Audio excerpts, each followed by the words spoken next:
Feliz Natal e um próspero Ano Novo. É isso que eu desejo a você. Um Feliz Natal. Pois é, eu desejo a você um Feliz Natal porque eu creio que esta noite de Natal, esta noite que a maioria das pessoas, que o mundo inteiro reconhece como o dia do nascimento de Jesus. Não importa. Eu estou aqui para dizer que não importa se Jesus nasceu no dia 25, 17, 18, 1º de maio, não importa. Nós não queremos saber. Mas que a ocasião é boa e muito boa para confraternização, para que o Espírito de Deus encontre nesta família lugar para atuar. E estamos celebrando o quê? A visita da pessoa mais importante, a pessoa mais importante que um dia visitou esse planeta. A questão é o preconceito, a questão é a perturbação, a questão é o patrulhamento dos falsos irmãos, como está escrito em Gálatas, capítulo 2, versículo 4. E isso por causa dos falsos irmãos que se tinham entremetido e secretamente entraram a espiar a nossa liberdade que temos em Cristo Jesus, para nos porem em servidão. Esse é o propósito, escravizar. Fazer com que você seja escravo das opiniões deles. Foi por esse motivo que eu escrevi em 2014 sobre essa questão do Natal. Esta perseguição, esta importunação, essa angústia que quando chega essa época nas redes sociais e em tudo que você pode imaginar, é crente perseguindo crente, são mensagens de condenação, são tratados de demonologia sobre o assunto. E aí, meu amigo, ninguém tem paz. E por que isso? Patrulhamento. Esse patrulhamento vem desse espírito puritano, esse legalismo, essa necessidade de ver o outro se enquadrando em sua visão, em sua mentalidade, em seu modelo de devoção, no que você estabelece como padrão de honra, de justiça, de santificação. Será que ninguém percebe que isto é orientado por um espírito contencioso, arrogante, dominador e muitas vezes carregado com o espírito da revolta de muitos que se sentem mal? Eles queriam participar, queriam ter alegria, queriam fazer uma festa, mas ficaram tristes. Os anos se passaram, as suas vidas não têm alegria, não tem luz, não tem brilho, não tem cor, não tem nada. Porque a espiritualidade para essa gente, espiritualidade é aquela vida cinza, não pode ter cores, não pode ter definições. Tem que ser uma coisa meio triste, meio melancólica. Santificação é isolamento social, é o estado de espírito do ermitão depressivo na montanha, olhando para baixo com sentimento de superioridade, e desce para julgar as pessoas, para dizer qual modelo de devoção elas devem. E são eles que escolhem como você deve viver. Pois é, esse espírito que o apóstolo Paulo está detonando, repreendendo aqui em Gálatas capítulo 2, versículo 4. E isto por causa dos falsos irmãos intrusos, os quais furtivamente entraram a espiar a nossa liberdade que temos em Cristo Jesus para nos escravizar. E essa escravidão são celas, gaiolas, construídas com opiniões de estudiosos, de demonólogos, teólogos, daqueles que vão buscar a origem do Natal, a origem da árvore de Natal. Aí descobre que é São Nicolau, que é São não sei quem, e começa a infernizar a vida de quem, por conta de uma mísera árvore e uma meia dúzia de pisca-piscas, esta pessoa está condenada aos infernos, e com esta atitude está declarando ao mundo que está adorando demônios, que está fazendo um pacto com as trevas, que está negando Jesus, que é contra todos os valores e princípios autênticos, verdadeiramente cristãos. Ora, me faça o favor, isso é muita pobreza e, por que não dizer, é doença mental. Porque os que se ocupam com esse tema para perturbar a paz das pessoas são justamente por conta dessas pessoas que a força do evangelho diminui. As pessoas começam a absorver esse espírito antagônico, patrulhador, carregado de julgamentos, revestido de exortação, porque vem cheio de versículos da Bíblia e de estudos com a origem da árvore de Natal. A origem. Por isso que eu escrevi em 2014, falando sobre isso. Eu digo, meu Deus, nos ajuda, nos dê visão espiritual sobre esse assunto e nos mostra onde está o mal. Aí eu escrevi o seguinte: Feliz Natal. Eu repito, Feliz Natal. O meu Natal não é mentiroso nem hipócrita. Não comemora o nascimento nem a morte de Jesus. Não se importa se Jesus nasceu no dia 25 ou em qualquer outra data, mas valoriza a lembrança. Não se importa se é considerado a maior festa católica do mundo ou se foi invenção de algum clérigo protestante. A minha árvore de Natal não é preconceituosa. Não foi invenção de São Nicolau. O meu Natal é o reconhecimento de que o mundo para celebrar a visita da pessoa mais importante que um dia pisou nesse planeta. E nesse caso, a causa da festa é mais importante do que a festividade.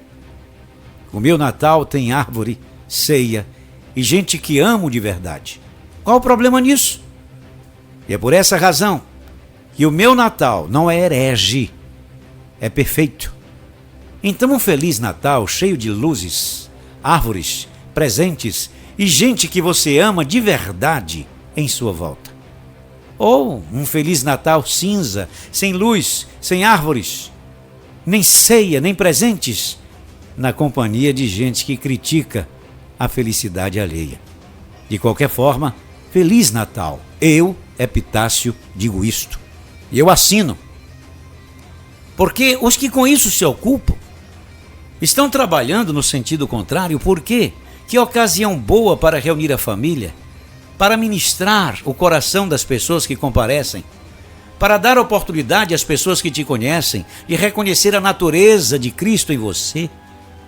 Que oportunidade boa você tem naquele dia em que todos se reúnem para lembrar o nascimento de Cristo, para relembrar a sua missão e para dar oportunidade aos convidados de expressar a sua natureza, o seu caráter, a sua energia, porque, meu amigo, não é pregação que nos define, não são as pregações.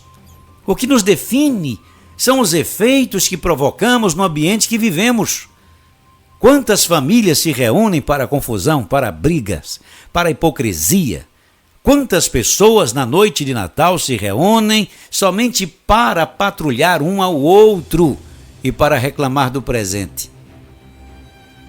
Quantas pessoas reclamam porque recebeu menos do que o que deu?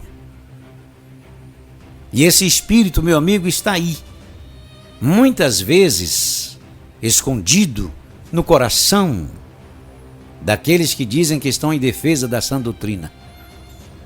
Quando se reúnem para confraternizar com a família, não tem o espírito da verdade em si.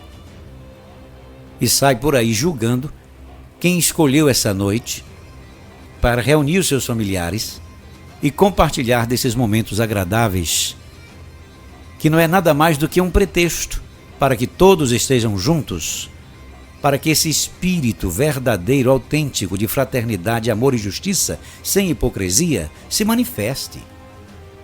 Mas os demonólogos estão aí, conspirando, trabalhando para infernizar a liberdade daqueles que não veem problema algum nisso, para infernizar a vida daqueles que, quando põem uma árvore de Natal na sala, é para reunir a família e brincar com seus filhos e seus netos. nem sequer sabe de negócio de São Nicolau, seja lá o que for. O espírito é outro.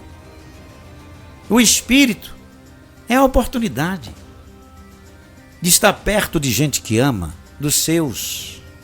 É a brincadeira, é o espírito lúdico, é o momento recreativo, é a ocasião, a oportunidade que todo o sistema comercial lhe favorece. Quando abre essa recessão, quando as pessoas saem mais cedo para ir para casa, para se organizar, para se reunir com seus familiares em casa, que mal há nisso? Por isso que eu digo que a minha árvore não tem nada a ver com São Nicolau, ou seja lá com que diabos for. O meu Natal não tem nada a ver com celebração a demônios. Então, se você diz que a árvore é de São Nicolau, tem origem no inferno, bom, eu acredito que tudo está contaminado com alguma coisa que é contrária à natureza da nossa fé. Mas o apóstolo Paulo foi claro em dizer que para os que são puros, todas as coisas são puras. Você santifica a presença da árvore de Natal em sua casa com a pureza do seu coração. Se a árvore do mundo é de São Nicolau, a sua é sua. E dos seus filhos. Para que em torno daquela árvore, sem nenhuma adoração, sem nenhuma consagração a nenhuma entidade, sem nenhuma pretensão de desviar os valores autênticos da sua fé, apenas para confraternizar, compartilhar presentes e dar esses momentos de recreio para os seus filhos e netos, para que eles não morram de inveja da casa do vizinho, que tem mais luzes, cores, alegrias e presentes do que a casa de muitos crentes, que se tornaram verdadeiras tumbas, verdadeiros cemitérios, lugares sem graça, sem luz, sem vida.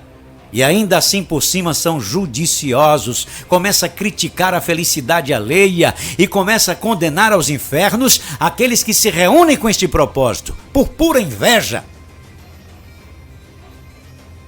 Porque eu vi um pregador, e quantos pregadores, vocês que estão viciados em profetas de internet, ou esses intelectualzinhos que vai para a internet cheio de estudozinhos, buscando pretexto para patrulhar a vida daqueles por quem Cristo pagou o preço para que sejam livres. Mas vocês amam escravizar as pessoas, amam tornar a vida das pessoas triste, sem alegria, sem vida, sem cor, sem sabor. Por isso que o apóstolo Paulo ele foi firme. Ele falou sobre o nível de perseguição que ele enfrentou e o nível dos seus sofrimentos.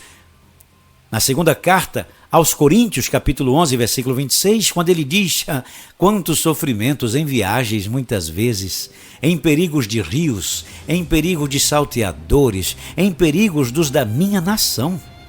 No lugar onde ele podia se sentir seguro, era justamente onde ele recebia mais açoites e perseguições. Em perigo entre os da minha nação, em perigo, eu digo agora, parafraseando o apóstolo Paulo, em perigos entre os da sua igreja, os patrulhadores da tua felicidade. Em perigos na cidade, em perigos no deserto, em perigos no mar, em perigos entre os falsos irmãos. Essas pessoas estão aí. E por que são falsos irmãos? Porque o trabalho, meu amigo, é somente esse: patrulhar e cercear a liberdade daqueles que foram chamados por Cristo para serem livres e decidirem, à luz da sua própria consciência, o que fazer diante de Deus. Se a sua consciência diz que a tua árvore de Natal é a tua árvore de Natal, que não tem absolutamente nada a ver com devoção a entidades, a deuses, a São Nicolau ou Escambau. Se você tem a sua consciência de que a árvore é sua, porque você permite que as pessoas julguem você, porque você tem medo de se expor, porque você tem medo de que as pessoas saibam que você tem uma árvore de Natal em sua casa. Por que você tem medo? Porque você é covarde. Porque você vive da opinião dos outros. Você já foi preso, você agora é escravo. Então, para você, o Espírito de Deus tem uma palavra, Gálatas capítulo 5, versículo 1. Estais, pois, firmes na liberdade com que Cristo nos libertou, e não torneis a meter-vos debaixo do jugo da servidão. E que servidão é essa, hein? Aquela que o apóstolo diz em Atos capítulo 15, versículo 1. Quando ele diz que alguns que tinham descido da Judéia ensinavam aos irmãos, eles perseguiam as pessoas a quem Paulo ministrava. O apóstolo Paulo ia, levava a palavra, libertava aquela gente, despertava a consciência, dava para aquelas pessoas o privilégio de andarem com Deus em consciência, liberdade e justiça. Aí os irmãos da Judéia, os judaizantes, cheios de legalismo, ensinavam aos irmãos e eles diziam: se vocês não circuncidardes conforme o uso de Moisés, não podeis salvar-vos. Em outras palavras, para ser salvo, vocês precisam acrescentar à sua fé a lei mosaica. Vocês precisam fazer o que Moisés ensinou. Puxa vida! Foi justamente por isso que o apóstolo Paulo foi perseguido por esse tipo de gente. E começava a julgar quem vai ser salvo, quem não vai ser salvo. E começava a dizer: você só vai ser salvo se você fizer isso, só vai ser salvo se você guardar a lei de Moisés. E agora tem os que dizem que você só vai ser salvo se você não tiver uma árvore de Natal em sua casa. Que você só vai ser salvo se você não comparecer na casa daquela tua tia, que resolveu no mês de junho fazer uma fogueira, preparar milho cozido, preparar aquele momento para reunir os familiares, para reunir os primos. Usou aquele momento como pretexto para rever os seus filhos, para rever os seus sobrinhos. E este momento que devia ser amistoso e agradável vira um inferno, porque você não comparece e, além de não comparecer, você condena quem foi. Você tem esse perfil? Quantas pessoas demonizam e começa a buscar chifres em cabeça de cavalo e começa a dizer: olha o demônio ali! Quando você vai ver, ele está apontando para uma panela de milho cozido.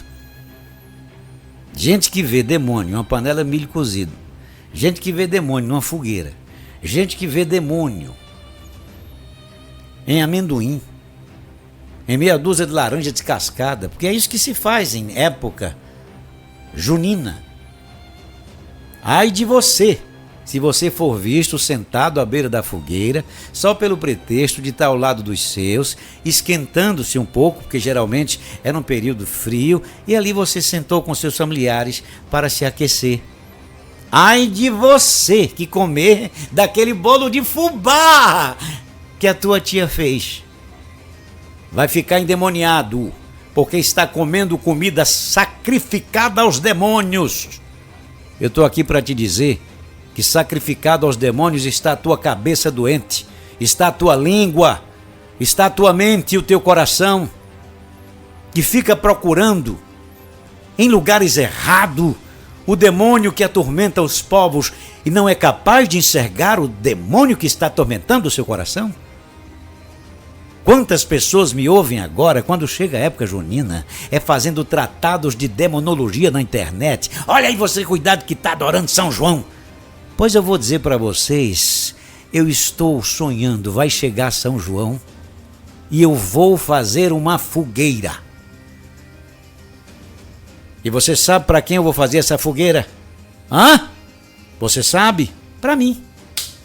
Eu vou fazer a fogueira para sentar e assar milho cozido e assar o milho. E vou convidar você para você me julgar. E para que eu possa te dizer que aquela fogueira, ainda que o mundo celebre a São João e seja lá o quê, ainda que tenha o ritual de pular fogueira, a minha fogueira é para mim. Eu resolvi fazer. Então por que não faz em outra data? Porque eu quis fazer agora. Porque o tempo frio é agora.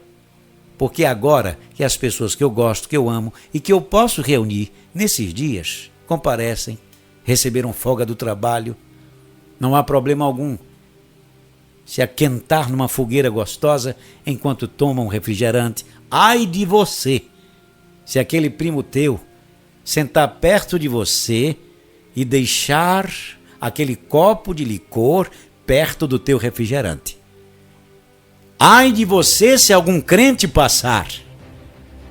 Ele vai olhar e vai levar para aquela denominação e você vai ser detonado como herege, como alguém que come com os demônios, só porque estava na companhia daquele primo gente boa.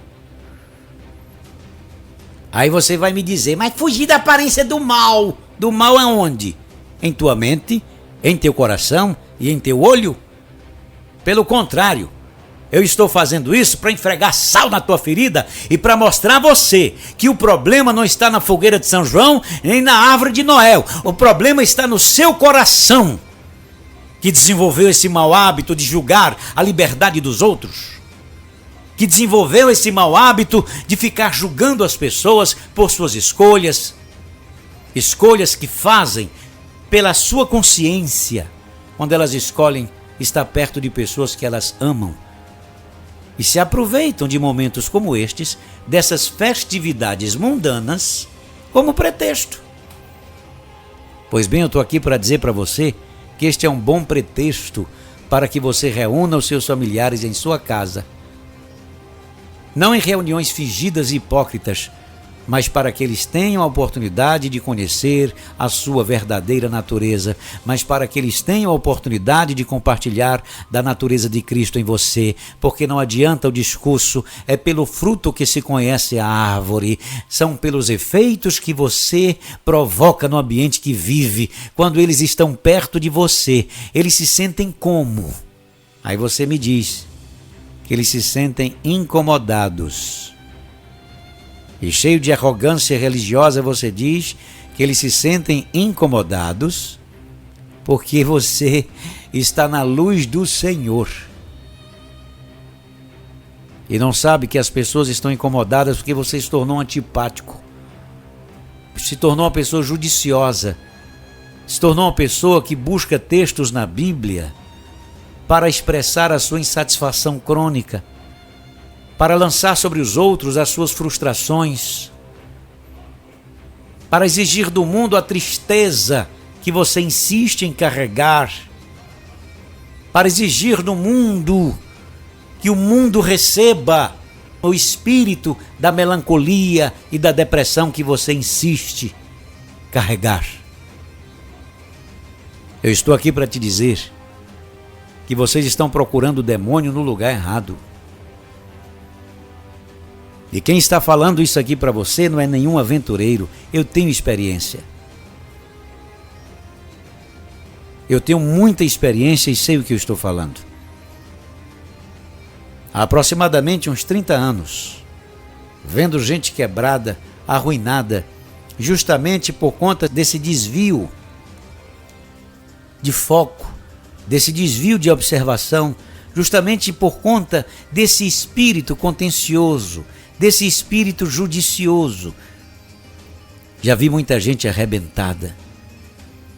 Graças a Deus, quando eu comecei a declinar para esse tipo de espírito de julgamento, pensando que era exortação do Espírito de Deus, até um dia em que o Espírito de Deus me mostrou. E graças a Deus a minha experiência foi mínima, foi curta, foi pequena, porque você sempre será influenciado pelo meio em que vive e pelas pessoas com quem anda. E eu estava começando a adoecer. Existem pregações minhas que hoje eu não tenho coragem de ouvir, porque muitas palavras foram orientadas por espírito de julgamento e não da exortação do Espírito. Porque eu estava me tornando a cada dia aquela pessoa arruinada, uma mente perturbada, uma pessoa com olho que só enxergava os efeitos negativos sobre todos os aspectos, contra o riso, a felicidade e a alegria. Uma pessoa que estava enxergando demônios em coisas sem nenhum significado, como milhares de pessoas hoje se ocupam. Há poucos dias tinha um pregador pregando na internet, pouco eu acesso à internet por conta dessa angústia, desse ambiente sórdido, de pessoas covardes que gostam de atacar uns aos outros pelo prazer de rebaixar as pessoas e de rivalizar intelectualmente com elas. Mas há poucos dias estava lá um pseudo-teólogo, um pseudo-cientista da palavra de Deus, julgando as pobres pessoas que por infelicidade fizeram escolhas erradas, se casaram errado. E uma pobre irmã perguntando para aquele homem louco, para um demente, se as pessoas que se casaram de novo, se ela seria salva. Como é que se faz uma pergunta de natureza tão pessoal a um homem com a mente doente? Como você terceiriza a sua experiência pessoal com Deus a um demente? E o demente respondeu e disse, e foi duro, você vai para o inferno. E você sabe por que ele disse que aquela mulher vai para o inferno? Porque não foi ele que apanhou. Porque não é ele que está sob a ameaça de um homem bruto, que negou os votos do seu matrimônio e hoje persegue esta pobre mulher para maltratar, para agredir o seu corpo, que é templo do Espírito Santo. Porque não é ele que está sob proteção judicial para não ser morto. Mas aquela pobre mulher, sim. Uma pessoa que não tem vida leviana, que fez uma escolha infeliz e que infelizmente agora estava sob o jugo de um pregador que estava agora aumentando a sua depressão e tristeza e dizendo, você apanhou na terra e quando morrer ainda vai ser lançada no inferno por Jesus. Por quê? Porque fez a escolha errada? Não, porque não soube esperar a obra de Deus. Pois é sob essa orientação que não soube esperar que tem muita gente esperando esse milagre de Deus, sabe aonde? No cemitério, que já morreram, foram assassinadas, foram agredidos. Porque não importa se é uma mulher ou um homem. Hoje, meu amigo, a banalidade, a vida está aumentando a cada dia por conta desse perdão medíocre. Você julga e acha que perdoar é ter que suportar o sofrimento e expor a sua alma aos níveis mais elevados de abuso que levam a pessoa à depressão e muitas vezes até ao suicídio. E você colabora com isto. E não é à toa que vocês estão vendo agora, nesses últimos dias, é pastor se matando, é gente que está na igreja há não sei quanto tempo padecendo de depressão. É por conta dessas pregações, desses aloprados que não têm o Espírito Santo, que são patrulhadores da liberdade alheia e vivem vomitando regras e vomitando regra moral para que os outros lhe obedeçam.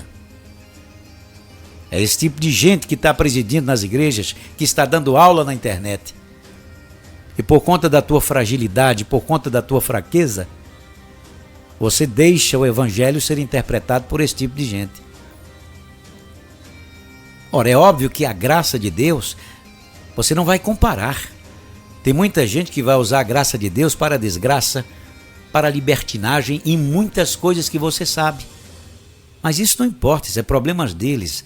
Ai daqueles que está pisando no sangue de Jesus, que está desprezando a proposta. Ai daqueles. Agora você não pode usar isso como justificativa para esticar a corda, para colocar essas pessoas na categoria de alguém que não tem chance de recomeçar a sua vida, que vai ser punida por Jesus só porque está ousando se salvar, se manter vivo. Quantos homens traídos, quantos homens desprezados estão recebendo a orientação de que deve permanecer aos pés daquela mulher que vomitou sobre o seu nome e a sua honra. Falta de respeito. Por que tudo isso? Porque adultério na cabeça desse pessoal, adulterar, só significa o ato, a relação sexual. Mas a questão é que adulterar, o sentido profundo da palavra, adulterar. O que significa isso? Você sabe? O significado é mudar a forma. A palavra de Deus diz que o que Deus uniu, o homem não separa.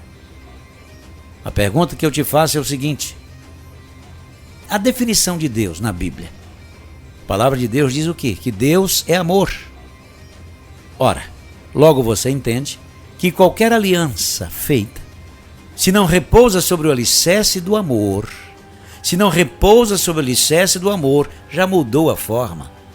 O adultério já aconteceu, já adulterou a forma. E você quer me dizer que uma pessoa que bate no outro, que machuca, que maltrata, ama? Você quer dizer que ama? E você quer dizer que isso deve sustentar qualquer situação insustentável? É por conta dessas discrepâncias de interpretação, porque eles julgam por atacado e não um assunto separado, personalizado. Cada caso é um caso e deve ser tratado como uma questão única. Deve-se ter responsabilidade sobre esses assuntos, para que neste assunto a maioria não conhece o equilíbrio, não sabe andar entre a Judéia e Samaria. A palavra de Deus diz: não decline nem para a direita e nem para a esquerda. Não conhecem o caminho do equilíbrio, só conhecem o caminho do governo. O caminho daquele que diz: estou aqui para mandar e para dizer como é que deve ser. Estou aqui para dizer como é que vocês devem fazer a sua prática de devoção para com Deus. Pois é, eu estou aqui para dizer a você que o apóstolo Paulo, ele disse: pois sois sofredores.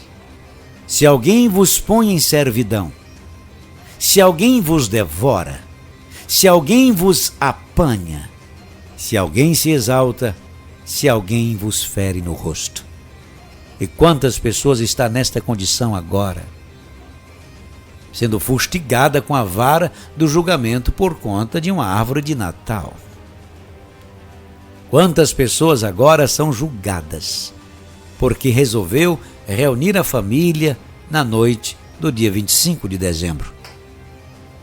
Pois eu estou aqui dizendo a você que eu faço isso. Eu reúno a minha família no dia 25 de dezembro. E de preferência com uma boa árvore de Natal. E de preferência com muitas luzes e cores. E de preferência com muitos presentes. E de preferência mais ainda com a presença de Jesus. Porque o meu Natal, a minha árvore, os meus presentes são para nós. Não tem nada a ver com São Nicolau e muito menos com alguma reverência a atividades pagãs. Agora, se você me julga, ou se você usa aquele versículo que diz que não devemos fazer nada para não enfraquecer a consciência do irmão fraco, eu estou aqui para te dizer que esse irmão que se deixa enfraquecer por conta do comportamento do outro, pois tome vergonha e se fortaleça. Porque não é a fraqueza do outro que deve servir de parâmetro para a sua sustentação diante de Deus. Não é se o outro tem árvore de Natal ou não. Não é se o outro está bem com Deus ou não. Você precisa do exemplo do homem para ficar firme com Deus? Que contradição é essa? Vocês tomam esse versículo do apóstolo Paulo, que repousa sobre a raiz do quê? Da pirraça e da inveja. Porque tem pessoas que, para dizer, olha como eu sou livre, começa a pirraçar. E aí fazer inveja àqueles que se sentem presos e amarrados ao legalismo, às atividades religiosas. E é nesse sentido que eu creio que o apóstolo Paulo chamou a atenção. Agora, se você quer me convencer de que para que o outro seja forte, eu tenho que dar todos os exemplos de que a minha vida com Deus é perfeita, ora, você está querendo que eu leve esta pessoa ao nível mediocrizante, de que ele só vai ficar de pé se ele encontrar perfeição em mim? É isso que vocês ensinam, e é por isso que vocês são julgados por eles mesmos. Quando vocês são perseguidos por essa gente de cabeça doente, vocês nem sequer lembram que foram vocês mesmos que criaram essas cobras para morder vocês. Com essas doutrinas de dependência, com essas interpretações que levam os homens a patrulharem uns aos outros e a buscar perfeições. Agora imagine como você vai ser perfeito no mundo, num universo em que as pessoas vê demônio até num bolo de fubá. Basta você comer no dia de São João na casa da tua tia, pronto. Você vai ser alvo de julgamento. Se você estiver fazendo alguma coisa na igreja, alguma obra, se você for um obreiro, vai ser suspenso das atividades. E vai ficar no banco, sendo humilhado por aqueles que se julgam superiores a você. Quando vai buscar o pecado, qual foi o pecado que essa criatura cometeu?